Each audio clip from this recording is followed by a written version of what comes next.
जी sir ने भी आपको बताया, जिसके बारे में आप सभी चर्चा कर रहे थे, थोड़ा सा मैं भी बोल दूंगा उस पर। तो आप सोचिए भगवान राम के जीवन में कितनी परीक्षाएं हुई थी। जब हम उनकी बात करते हैं कि जहां उन्हें राजगद्दी पे बिठाया जा रहा था, राजा बनने के लिए जा रहे थे वो, और कहां अचानक से उन्हें 14 वर्ष का वनवास दे दिया जाता है। तो ये क्या थी? परीक्षा ही तो थी। वो मना कर सकते थे ना कि नहीं मानूंगा बात, मैं तो राजा बन रहा हूं। लेकिन उन्होंने उस कठिन परीक्षा को भी सहर्ष स्वीकार किया कि नहीं, जो है नीति में उसी के साथ जा रहा हूं।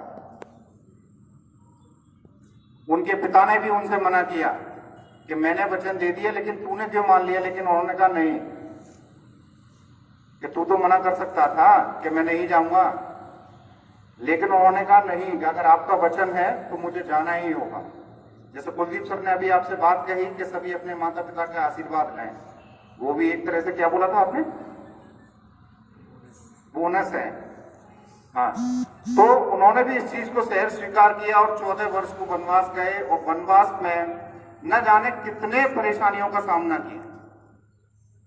और परेशानियों का सामना केवल किया ही नहीं, बल्कि वो जहां रहे, जिस क्षेत्र में रहे, जिस भूभाग पे रहे, वहां की काया ही पलट के रख दी। काया से मतलब कि वहां के जो आम लोगों का जीवन था, वहां के जो भी शोषित, पीड़ित, दलित, वंचित जो भी लोग थे, किसी प्रकार से परेशान थे, उनके जीवन में सारा परिवर्तन ला दिया और उन्हें एक साफ सुथरी, इज्जतदार प्रोवाइड कराकर आगे बढ़ते चले गए और जिंदगी प्रदान की। इसी तरह का किया था, नहीं किया था? चाहे हम किसी के भी बारे में पढ़ लें, वैसे तो मैं आप सभी से अनुरोध करूंगा कि आप सभी रामचरितमानस का पाठ किया करो थोड़ा थोड़ा। चाहे आप एक तो चौपाई पढ़ो और उनका अर्थ समझो, क्या लिखा है, क्या किया।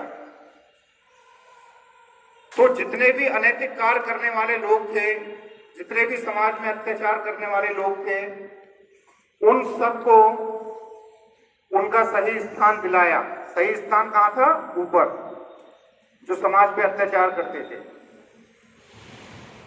और जो समाज के अच्छे लोग थे, जो पीड़ित लोग थे, वंचित लोग थे, उन्हें उनका हक दिलाया।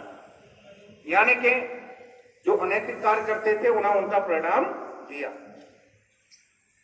तो कहने को तो बहुत लंबा हो सकता है भगवान राम के बारे में, लेकिन मैं तो यही कहूंगा, जब बात परीक्षा की आई कि जो व्यक्ति परीक्षा से गुजरता है, आप सबने सुना होगा, केवल भगवान उनके सामने नहीं जुड़ता है, केवल राम जुड़ता है। लेकिन जब वो 14 वर्ष का वनवास काट के आते हैं तो उनके नाम के आगे क्या जुड़ जाता है? भगवान के साथ साथ मर्यादा पुरुषोत्तम श्री राम। तब उनके नाम के आगे श्री, मर्यादा पुरुषोत्तम और भगवान, ये तीनों ही शब्द जो कि हमारे समाज में सबसे उचित स्थान पर रखे जाते हैं, वो जुड़ जाते हैं।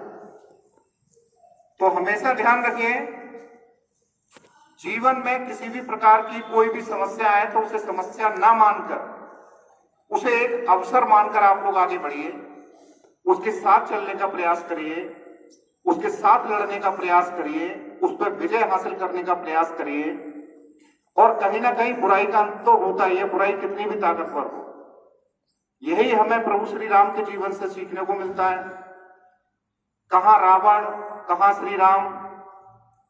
रावण जबकि इतना बड़ा ज्ञाता था, इतना शक्तिशाली था, इतना बलशाली था, धन, वैभव, यश सब कुछ उसके पास था, लेकिन नहीं था तो क्या? मर्यादा। क्या नहीं थी? मर्यादा। और उसी मर्यादा की वजह से उसका सर्वनाश हो जाता है।